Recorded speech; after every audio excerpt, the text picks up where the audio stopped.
Thank you for coming. Would you please tell us your name? Yeah, my name is Tim Dorway. How you doing, Tim? I'm good. How are you, man? I'm doing fine. Thank you for asking. Why are you here? I'm here because I got a lot to say. A lot to say. You're gonna change the name of the show. I got something to say. I'm just saying now it's gonna have to be. I got a lot to say. I talked to you specifically because we've been having some issues with collateral consequences when it comes to felonies. I know you want to talk about that, but I really want people to know who you are. So could you have the floor? Could you please let us know what you have to say? Yeah, man.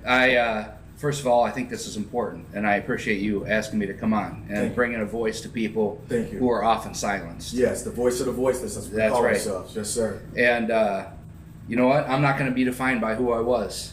You know, you can look up my name, you can see what I did 7 years ago. That's not who I am today, and that's not who I want to be known for. And if you want to talk to me about who I was then, I'm going to tell you you're missing out on somebody good. Oh, that's beautiful. And that's your loss. And I'm not going to beg people. Mm-hmm. I just got to keep living my life, going through a bunch of stuff now, and my wife and I in our home. You were telling me about that. Yeah. You want to bring us up to speed of what happened? Yeah. So my wife and I got married in December. Met an amazing woman on a Christian dating site. Yes. And we got married in December. We, had some troubles with her family. They've come around. They had to learn to trust me, and I understand that. That's a collateral consequence. It's a social consequence of the choices I made. Yeah. Got good work. My wife's, sold her home where she used to live and came to the Twin Cities, and we got married and bought our first home in January. Got moved in and took about 6 months. We're out gardening last weekend, 2 weekends ago, man. I'm planting greens. Collard greens? Yes. Oh, you can invite me over there. Right, I will. Don't worry. I got a smoker too, man. You're coming. We'll put some brisket in. Yes, sir. And the lady came over and she's like, everyone around here knows about your past. And I was like, I understand, and I assumed that at some point people would find out about my past, but I really would hope that you would focus on who I am today. Right. Because I'm not that person anymore. And I get that. I appreciate her at least saying something to me. That took courage on her part. And then her husband came over later and just said, hey, I know you talked to my wife, and I just want to acknowledge that, we all need second chances. And I was feeling like, all right. And he's like, there's people on edge around here, but he said to me, there's a lot of hens clucking. Okay. And he said it'll go away with time. And my wife and I were both like, you know what, we appreciate that. We're willing to sit down and talk anytime, but we appreciate the face-to-face communication. So that felt all right. Did you feel like they were a little bit more accepting because of your color? If I moved in there and I had the same charges, different. Would you think it would be like they would be burning a cross or trying to burn down a house, or would you talk? You and I both know that even though I have had tough experiences reintegrating over the last 3 years, that they're not similar in any way to the experiences that you likely had. Right. And it's because I benefit from what I look like, right? My Sally Tyron, he's my brother. He was the best man at my wedding. No. And we've talked about it, and it would be different for him. What city are you talking? I live in Waconia, so not far from Eden Prairie. Okay, so it's not far from Eden Prairie, just west of there, and it's where my kids are, that area, that kind of stuff. So, but it got worse. Tell me. So I last Sunday, prayer is a big part of my wife and I's life, and last Sunday we were having a dinner, and I literally prayed for Beth and I just said, please let there be a sign. Just please, Lord, that we would have someone reach out to us from this community to say, we're glad you're here. And I'm not even kidding you, man. I was sitting down watching a show 20 minutes later and the doorbell rang. Ooh. And I was like, I don't have random people coming to my house, right? You just moved there. Right. And I went out there, and a guy that I met after my arrest, who witnessed to me, took me out for lunch while I was going through my case and getting ready for sentencing, wrote me on JPay when I was locked up. I'd lost track of him, and he's standing at my door. His name is Dan. And he's like, I am so sorry. My daughter got really sick. We had to leave the state to get surgery for her. He has a daughter he adopted from Haiti. And he's like, I found out you lived here because here's the crazy part. My neighbors posted my address and pictures of me on a Facebook group with 9,000 people in Laconia with a GPS dot at my address. Oh my God. And he saw it there. So something that was intended for evil, he said, my wife and I live 4 blocks down the road. Oh God. And he's like, I'm so glad you're welcome here. We'd love to have you over for dinner. Like, we got a pool in our backyard. We'd love to go for walks. I don't really give a shit what anyone else thinks, he said, because I know who you are. And so the bad news is my stuff's all over Waconia, and I'm just trying to start over, you know. The good news is answer prayer. Somebody came to me and said, we're glad you're here. I think it's I would look at it the opposite way. I think the good news is your stuff is out there, so you're like, what they attempt to do is try to hide behind. Yeah. To me, I think that it's about time for us to take it and put it out, and then even if we have to be victims of this hypocritical society, at least we can come out and open up a conversation with these individuals and let them know at the end of the day we've changed. So what the whole purpose of prison? Why did I serve a prison stint to come out here to be vilified and objectified and crucified by you individuals when I served my prison sentence? I did everything you requested of me, but you still want to prosecute me. Right. Why send me to prison? Right. Just send me back into society. I actually was just having this thought the other day. I was mowing the lawn. Like, you paid $55,000 a year for me to sit in prison for 40 months. Mm-hmm. Just give me that money now.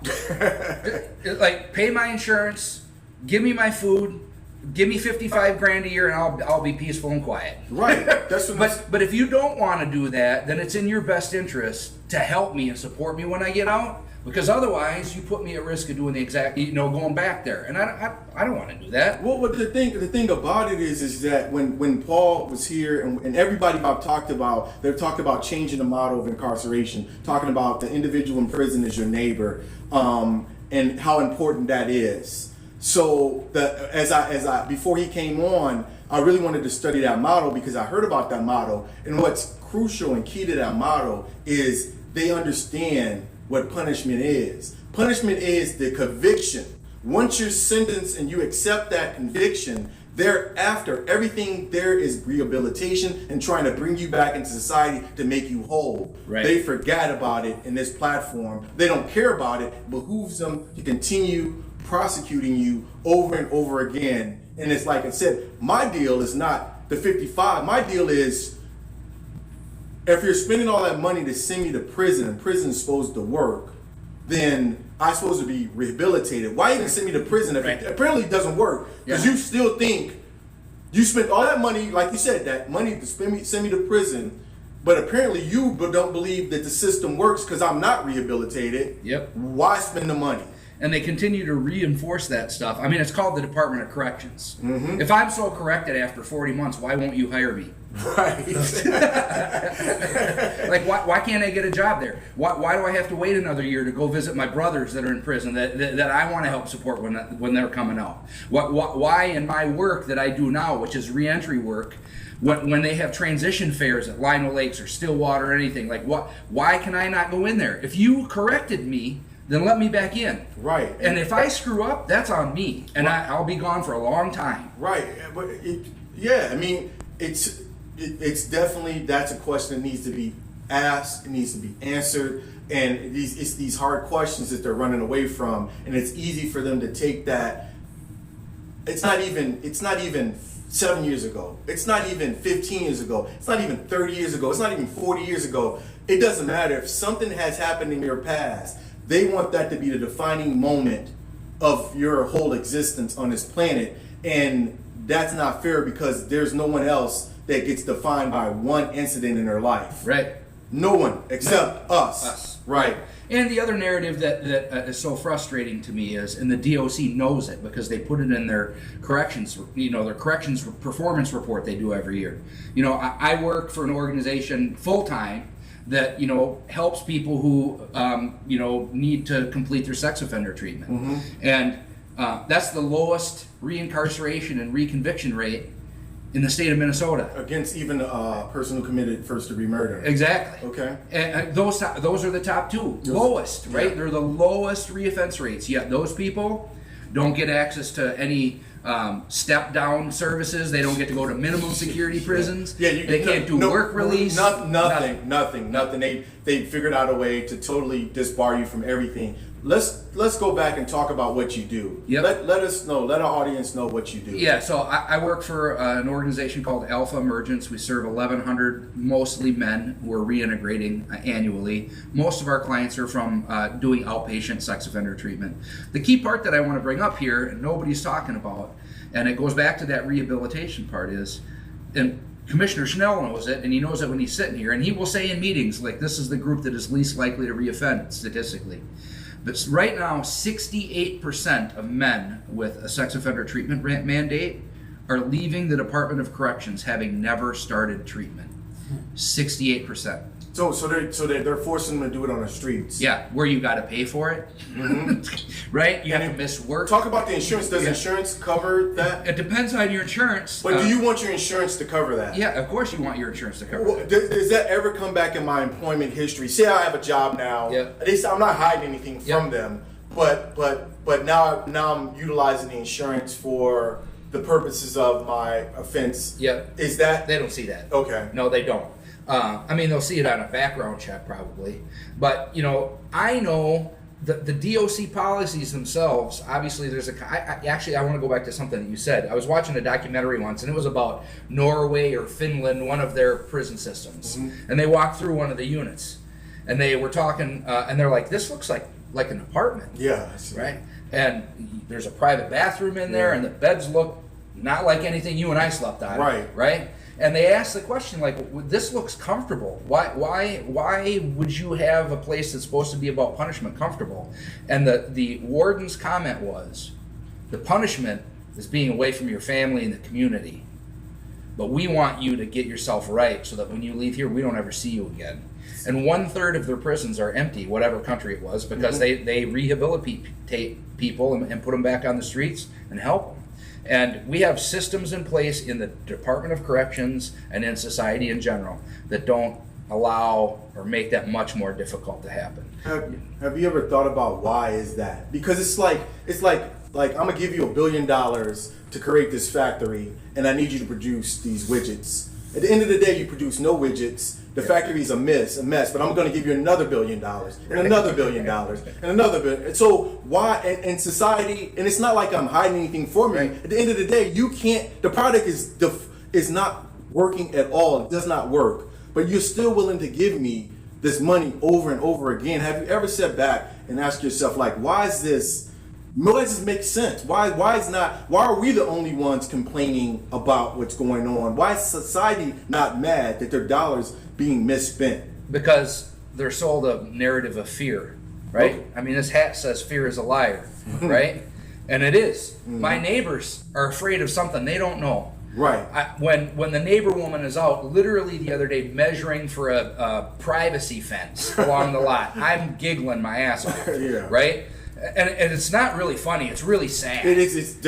I'm laughing and like almost a visceral reaction to the silliness of this. You don't even know this gentleman. Right. You're definitely afraid of him. Yeah. But in all actuality, it's been what this country's been able to build itself on by these fear mongering, right? Making you scared of someone. But if you actually sat in a room and talked to that person, you would have more commonality than differences. Yeah, and it sells fear. And I mean, let's look at parole and supervision. Let's go. And I have a good relationship with my parole agent, right? But if anyone thinks that she is keeping the community safe because she sees me once every 4 months, they're lying to themselves. And the people that benefit from all this money are the ones working in the system, and that's why the system stays the way that it is. So we answered our own question right now. You think corrections officers are going to say we need fewer corrections officers? Fuck no. But exactly. But every time they have any conversation about changing the rules, they're the ones sitting at the table, of course, making the decisions right. to feed us more, and we need more guards, we need more positions opening. What they do a lot is I felt I've seen it happen when they need money, then they pull back the guards and they amp up locking individuals down. So when you get out, there's more altercations, there's more incidents occurring, less guards are on duty, so they're more severe. So they know how to pull back to allow to get the results that they want in order to get the money that they need to push the stories that they want. So I've seen that in action. What prison? Yeah. And what you think about too is you get locked in yourself. I was locked up during COVID, man. And I got out, when we were still in mass. They were still testing. The day before I left, they tested me. I told them I was going to stick that swab in my ear. But it's like, so you're letting these men and women out for 1 hour a day during a time that's scary for them and their families, all under the guise of safety. Yet you're putting people in the same cell and leaving people in the unit after their cellies tested positive. Right. Like, are you really serious right now? And then they get out for 1 hour a day. They're eating cold meals off of a chair that have been sitting there for an hour, right? And what do you expect? People are escalated. What prison are you in? I went to St. Cloud, obviously. Then I went to Moose Lake for about 8 weeks, and then I was at Lino for the rest of my time. Lino, okay. Yeah. So the only place I was with you, I would say we did time in the same facility would be St. Cloud. Yeah. I never made it to Lino nor Moose Lake. So and I want to be fair too, because I wrote this in the book that I wrote too. Like, show us the book. Yeah. So I wrote this book. It was called The Way, the Truth, and the Life Behind Bars. Bring it right to this camera right here. And don't read the Amazon reviews, because it's a bunch of people that are pissed off because I wrote a book and they think I'm making millions off of it. And they haven't read it. But it's just like you spend this time in prison, and I want to go back to something that we were talking about before. Like, did you get to go to work release or anything like that? No. Yeah, all right. Either did I. And I'm telling you what, man. And I was only locked up for 40 months. And I was fortunate to have a really good support system. My kids stuck by me the whole time. Their mom did. I had lots of support from my church. And I came out, and I was fucked up. Because you go from your unit to the streets. And then you're standing in a Cub Foods trying to buy some tomatoes, and a kid's brushing up against you, and you don't know the voices that are around you, and that's how you kept yourself safe, by keeping a bubble, by knowing who was around you. It's that I never had it before, but I had anxiety attacks. Oh yeah, I'm standing Severe in there. I was looking. All I wanted was a good hot dog. I didn't want one of those dinner sausages. Hey, tell me about it. Right, but I just wanted a good hot dog, and I wanted some pickle relish, man. It's funny how you miss stupid stuff like that. Right, and I'm standing in the pickle section at Cub Foods, and I stood there for 10 minutes, and I knew that pickle relish was on a shelf in front of me, but I couldn't see it. It was like one of those snow globes your kids has. They turn them over and the snow goes like this. I felt like I was inside of one looking out. That's beautiful. Because that's a good the imagery of what you're saying is such vivid, and it gave me such a understanding of just what I sat through and the things that I had to deal with as I came out too. And people they don't understand it. And one thing I thought that they should start looking at initiating is some form of peer advocacy as individuals re-enter society. People who've walked the walk. Yep. So during that 30 days, because the first 30 days was my hardest. Oh, it's terrible. And every time something would occur, I thought about going back.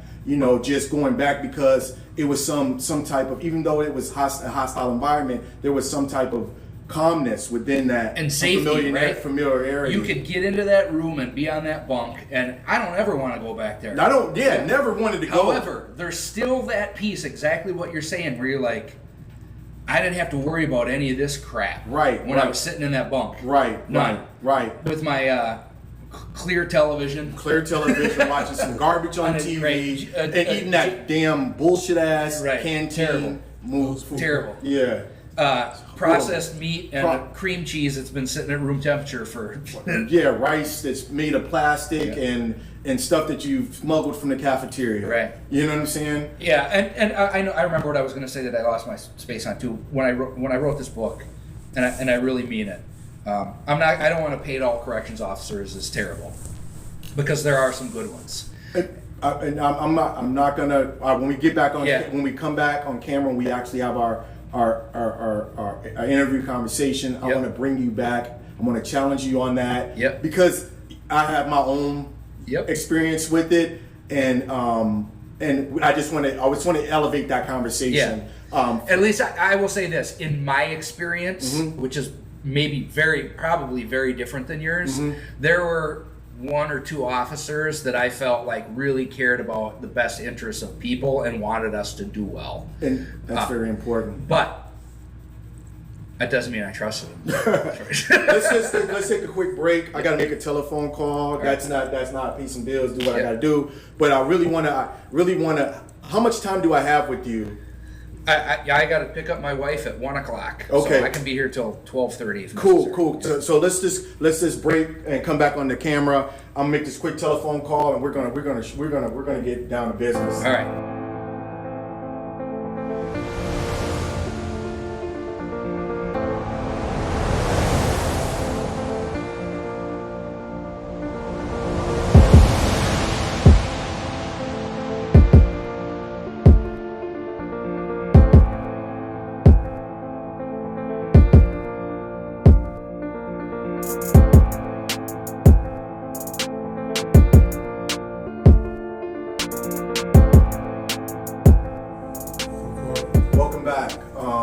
Welcome back. Tim Dorway, interesting man. Like I said, I love him. A very interesting man. We talked a little bit off camera. We talked a little bit about your offense. Do you want to go over that with me real quick? Not to play, but we're just going to kill all those people who are curious about what's going on. Let's just kill it. Let's kill it and let's move on to something. Let's build off of something positive. But just go ahead and let me know what you want me to know about what's going on. I have a sex offense, and I did it, and I admit that, and I needed help, and I wanted help for a long time, but I didn't know where to go to ask for it, because I thought if I went to somebody and said, hey, this is what I'm struggling with, that I would have ended up in the same place I did anyway. Well, you were principal of a school, so it was contradictory to your positioning in society and ability to ask for help, right? So it's contradicting. Yeah. So I mean, drugs and alcohol were never a big part of my life. They weren't a huge part of my family, and I had. And this isn't an excuse. The way that I tell people is I went through treatment not to understand why I did what I did, because there will never be a good answer to that, a suitable answer. But what I did go to treatment for was to learn how I ended up in a place where that was even a choice. Okay. And I learned a lot about myself, and I'm grateful for my treatment program. But I had a lot of negative core beliefs and beliefs about myself that were reinforced as a principal when crazy parents were calling me and telling me how terrible I was, and kids were out of control, and I took that stuff hard, and I shouldn't have. I should have been able to tell myself these things aren't going to define me. So instead of drugs and alcohol, I went to the internet, and I am a recovering porn addict. I mean, there's just no other way to say it. And it's an area that I'm actually working with a legislator on for a bill coming up this next session, just about education, because just like drugs and alcohol and gambling and hoarding and any of that, people do different things to release dopamine. And pornography releases a lot of dopamine. And I was saying to you off camera, opiate addicts just don't wake up one day and say, I'm going to shoot myself up with heroin. Like that's not what happens. It starts somewhere else, and then that's not enough. And then you need something different, and you need more of something, and that's how you end up in that place. And it's the same thing with pornography. For years, when I was feeling like a real piece of shit, I was anxious. I used pornography to release dopamine in my brain to calm my anxieties. And at some point, what I was used to seeing wasn't enough. And the way we talk about it in treatment is you were seeking more and different. And, of course. More dopamine, and you had to look for different things to get it. And I get it. I get the. I always say addiction is not about a product. Like, you ever see that crazy ass show, My Strange Addictions? No, never. There's a woman on there that her addiction was eating her couch. She'd been through 3 couches. She would eat the stuffing out of her couch. What platform is that? It was like TLC or something like that. Yeah. And but addiction is about a process. It's like, what do you do to feed that dopamine in your brain? Is it smoking? Is it drinking? Is it using drugs? Working out? And what do you do? Yeah, because dopamine is released by healthy things, working out, eating, that kind of exercise. And it's the transformation of that over to something positive and what they would consider positive. Right, pro-social. Yeah, right? pro-social. Yes. So, so December 13th, 2016, man, I got arrested. And, I hoped that I wouldn't spend time in prison, but the prosecutor wasn't having that. What county are you in? I was in Carver. At the time. Yep. Carver, yeah. So when you do, this is the first time you interact with the law. Yep. Prior to that, what did you think about the criminal justice system? Do you have any thoughts of it? I didn't have to think about it because I was a white guy. Exactly. You answered the question. I wish I had wrote the question out and had you. If there was a perfect answer to that question, it was a perfect answer to the question. And usually it goes into it didn't evolve. You never thought you were going to be part of the system. So why would I even care? I had interactions with it. As a principal, I like our resource officers in the buildings where I was principal were really good. They cared about kids.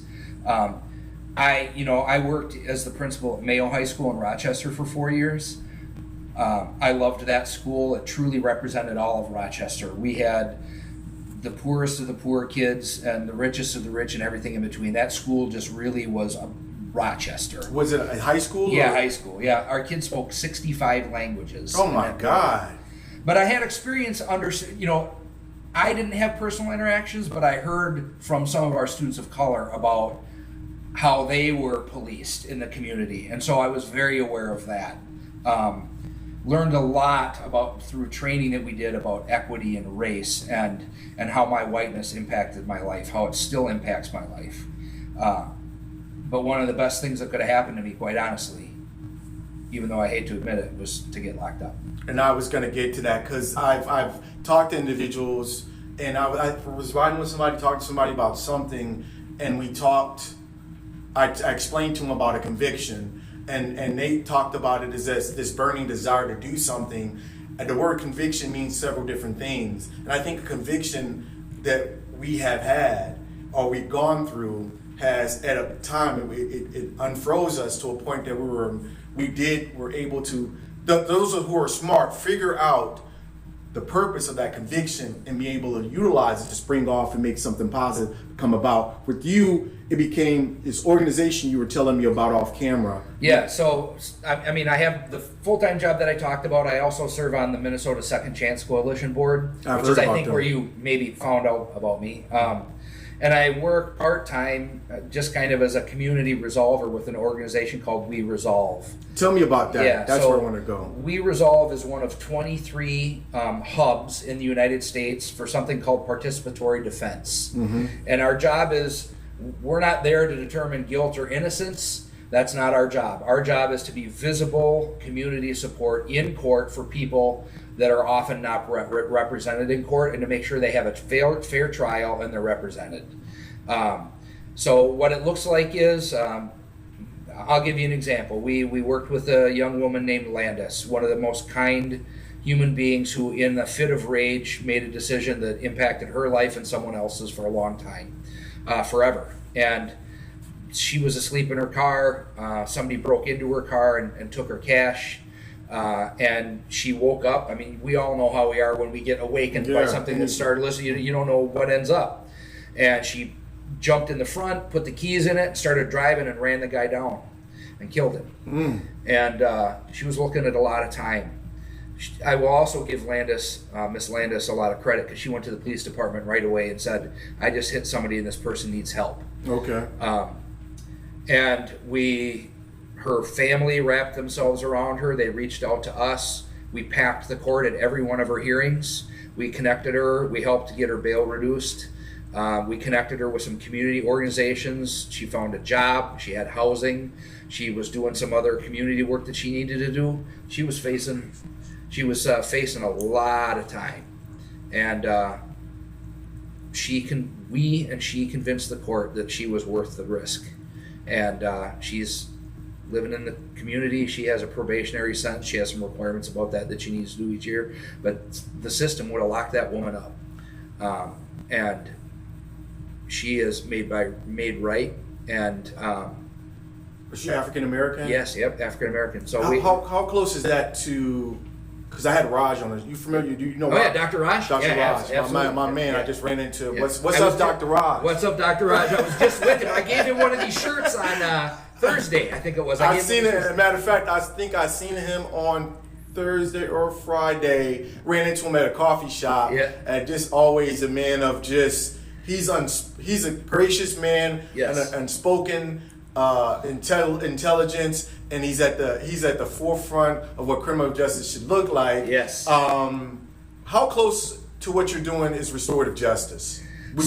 Restorative justice, I would say it's very close to that, but restorative justice often waits until after the sentencing. You know, like we did, maybe I did, I don't know, maybe you did restorative justice in prison. Yeah. Right? This is before we even get to the trial. So it's diversionary? Yes. So my deal is always when you describe restorative justice and diversionary programming, I see them like they should to me be the same, because like restorative justice should occur when an incident occurred, but you should bring all parties to the table to resolve it based on that individual and based on the community needs.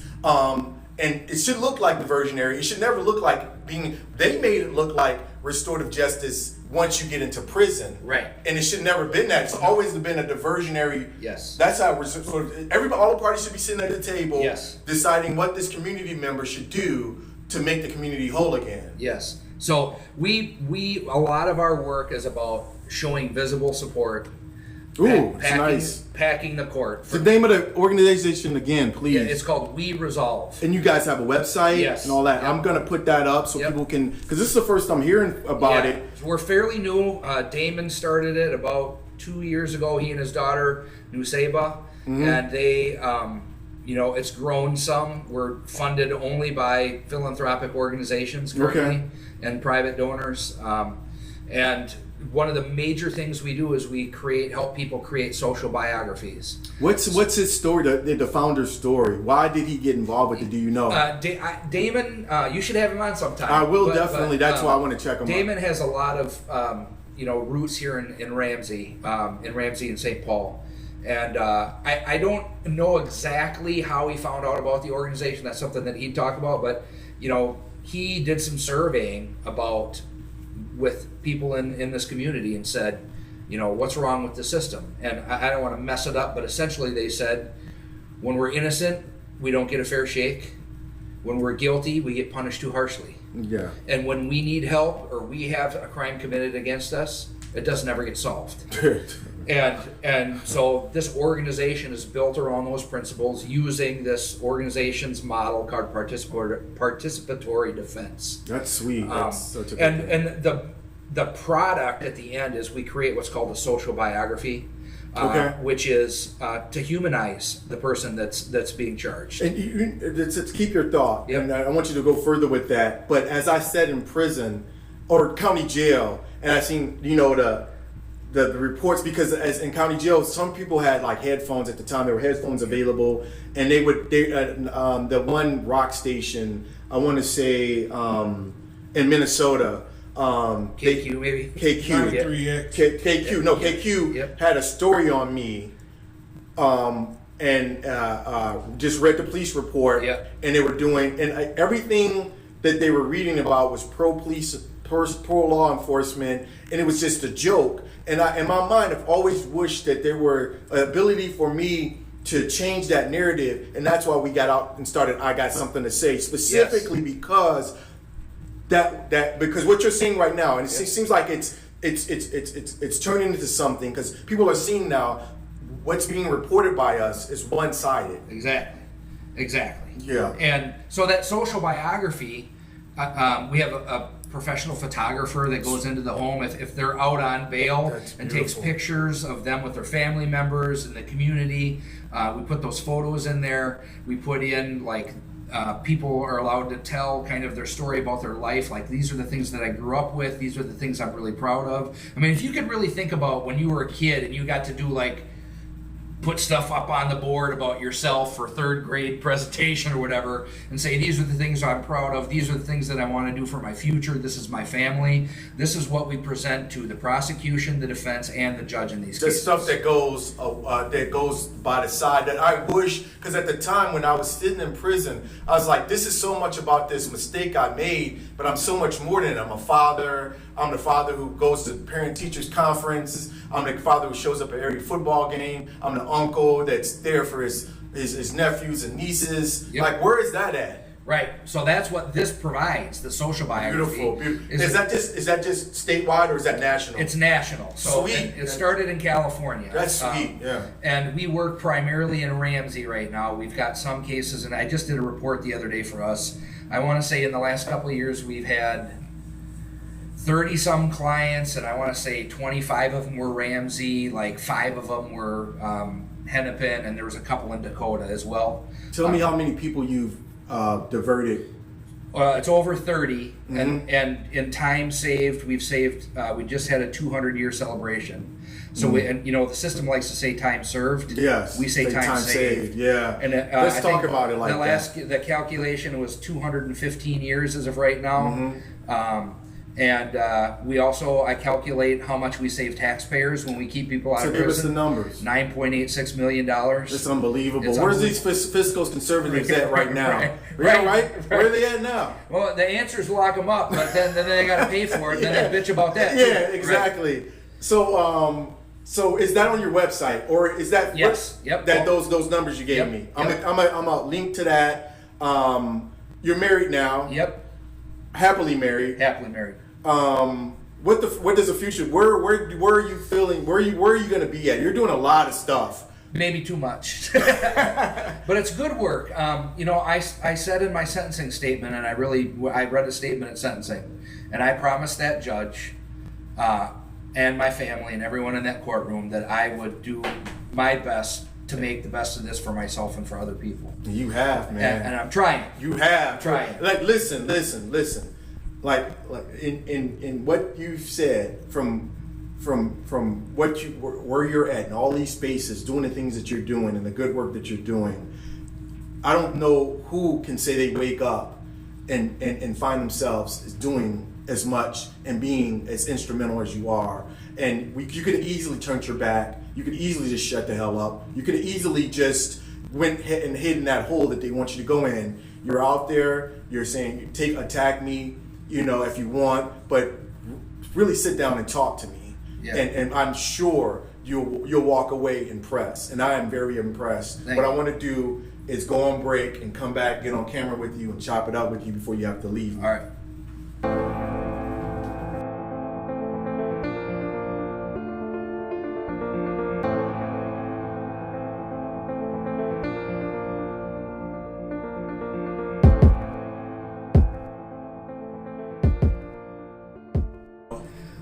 You should have Damon come on, man. Say that again. It's We Resolve. What would this say? Paul Snow sat in that chair? Yeah. Say it like you said. Wait. Paul Snow sat Wait. It's recording. Okay. Yeah, just right here. Say not do it again for me. Are you telling me Paul Chanel sat in this chair? You sat in the same chair Paul Snell sat in. Yeah, right. You about to start taping. You know I got something to say. So you were telling me about this other gentleman I should interview. Yeah, Damon Drake is his name. So I work for an organization called We Resolve. Mm-hmm. We work mostly in Ramsey County. John Choi is a supporter of us, ironically, and our job is to keep people out of prison. Yeah, and that's a good That's thing. right. So after somebody gets charged, we come around them. We provide community support. So far, we've saved in the last 3 years over 210 years, $9.8 million in incarceration costs, and about, I think it's almost $2 million in fines. And that's crazy because nobody's talking about it, but I will get them on. Right. I will get them on there. Let's we're gonna do some when we break. We're gonna do some promotional stuff Okay, yep. for IG and TikTok and stuff like that. Okay. I want you to talk about stuff like that too. When I introduce you, when I'm like, hey, I got Tim Dorway on my show, and then you can just talk about stuff because people don't need to know what you guys are doing in the organizations, and that's the reason why we have this platform specifically because we want to get the word out. Yep.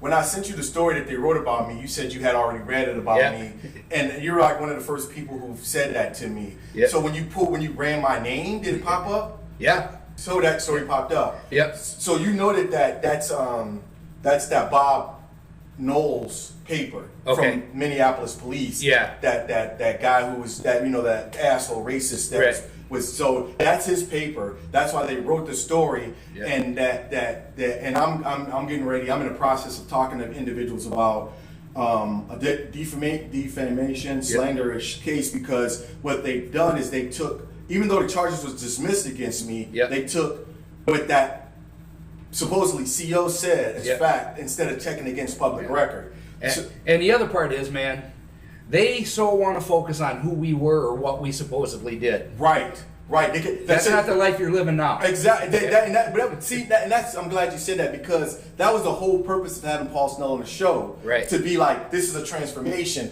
Before 15 years ago, 20 years ago, I would never sit down with the commissioner of corrections, nor would I want to. Right. But now I'm forcing myself to, even though we don't agree on certain things, to the table and let's sit down and figure this out because we're talking about people who are coming back into our community and we want them to do better. Yeah. So with that, we're getting ready to start taping. You good? You need anything? Good. You good? Yep. What's that? This is a book I wrote. I brought you one. Okay. Yeah. Thank you. Yeah. I want you to put that up to the. Oh, okay. When we talk, you can put that up and show people what's going on with it. So how it goes is I start off. I say welcome, and then I say you say, and I ask you who you are. You tell me, and I ask you why you came. You say I got something to say, and then I'll give you the floor. All right. To talk. Okay. You're Ron. What do you got to say about SAF Mo saying white MFers? I don't give a fuck what anybody says because it's America and you should be able to do and say what the fuck you want. God bless America.